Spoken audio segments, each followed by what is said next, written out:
प्यारे बहन भाई हो, सत्यार्थ प्रकाश चैनल में आपका स्वागत है। साथियों, बहुत ही हर्ष के साथ आपको सूचित किया जाता है कि ग्राम दुजाने में होने वाले शारद दुर्लभ यज्ञ जो बहुत ही सफल रहा, परमात्मा की अनुकंपा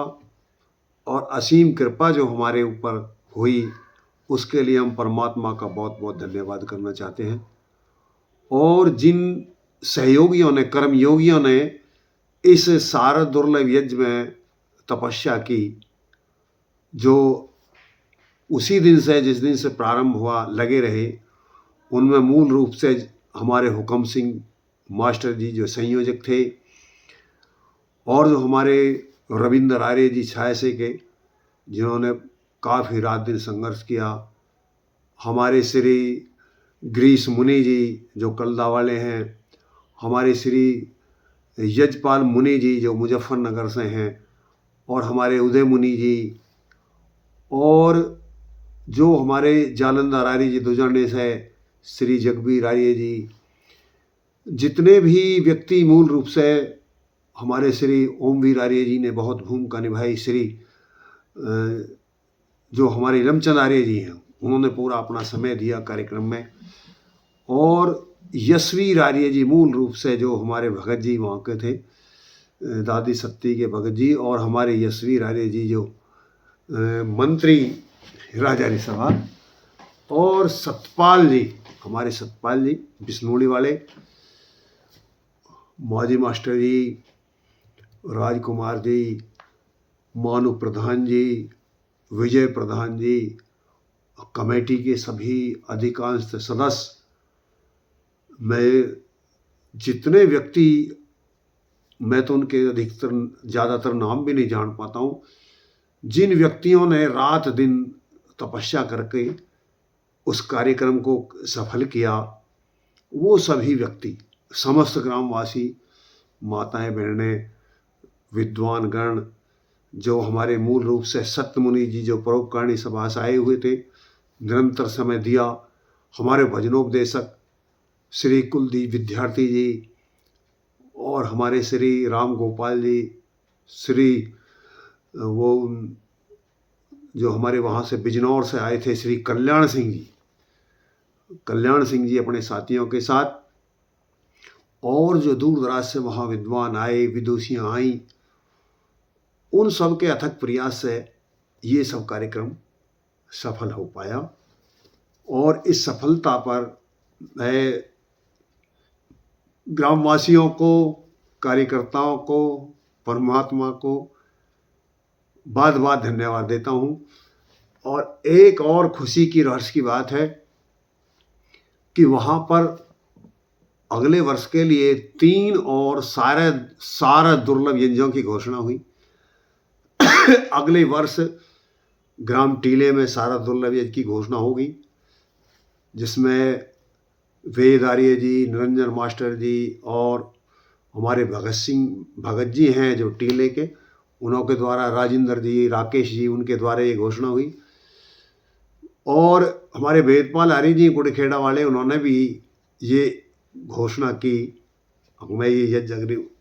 अगले वर्ष अवश्य करूँगा। और दादी सत्ती की कमेटी में जो हमारे यशवीर प्रधान जी और उनके अधिकारीगण, मोनू प्रधान जी और विजय जो प्रधान जी हैं, उन्होंने भी ये घोषणा की कि हम अगले वर्ष ये कार्यक्रम करेंगे। तो बहुत बड़ी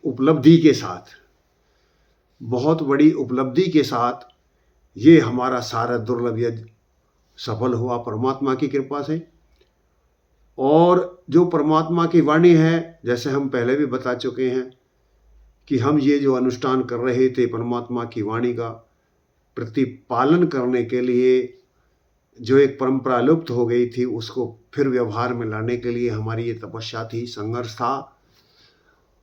और हमने ये पूर्ण किया। और एक भी और मैं विदित कर दूं, कुछ लोग बाग ऐसे भी हैं, शायद आप लोग बाग के संज्ञान में हो, कि कुछ लोग बाग ऐसे अब भी अलाप रहे हैं कि शारद दुर्लभ यज्ञ वेदोक्त नहीं है। लेकिन दुर्भाग्य, जो व्यक्ति वेद को तो पढ़ते नहीं हैं और बताते हैं कि वेदोक्त नहीं है, तो ये उनके लिए शायद संभव है कभी जल्दी शास्त्रार्थ भी होगा, तो ये सिद्ध भी हो जाएगा कि ये वेदोक्त है। और फिर ये जो लोग बाग प्रश्न उठाते रहे हैं, ये सदैव के लिए समाप्त हो जाएगा। तो इन्हीं बातों के साथ मैं अपनी वाणी को विराम देना चाहूँगा और मैं उन्हीं सभी साथियों को धन्यवाद देना चाहूँगा। और एक मैं सूचना भी देना चाहूँगा कि 5 तारीख को 5 नवंबर समय 1 बजे दादी सत्ती मंदिर पर मीटिंग होगी।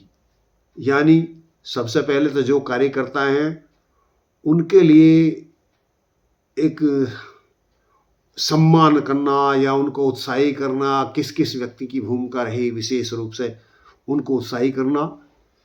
और एक जो दूसरे हमें समीक्षात्मक निर्णय लेना कि हमने जो कार्य किया उसमें समीक्षात्मक क्या आवश्यकता रही, हम क्या करके उसको और अच्छा कर सकते थे, और एक तीसरा ये है कि उसका विवरण प्रस्तुत करना आय व्यय का। तो ये 3 कार्यक्रम 5 नवंबर समय 1 बजे होने हैं। तो सभी साथियों से अनुरोध है जिन्होंने भी हिस्सा लिया है इस कार्यक्रम में, सभी अवश्य पधारें, उनके सुझाव आमंत्रित हैं। हम जो व्यक्तियों ने इनमें बढ़ चढ़ कर हिस्सा लिया उनको हम उत्साही प्रोत्साहित कैसे कर सकते हैं, और जो हमने ये कार्यक्रम किया इसमें समीक्षात्मक हम क्या ऐसा करते तो और अच्छा हो जाता, उसके लिए भी सुझाव आमंत्रित हैं, और फिर उसके लिए विवरण बाद में दिया जाएगा।